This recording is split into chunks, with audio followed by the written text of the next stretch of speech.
Mayai ingredients: 3 eggs, blue band butter bread, and black pepper.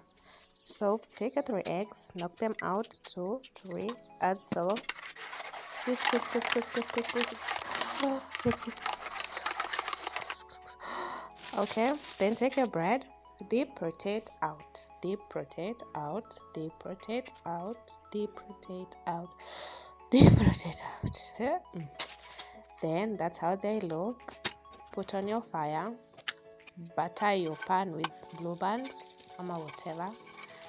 Right, on medium heat. Put your bread on medium heat again and wait.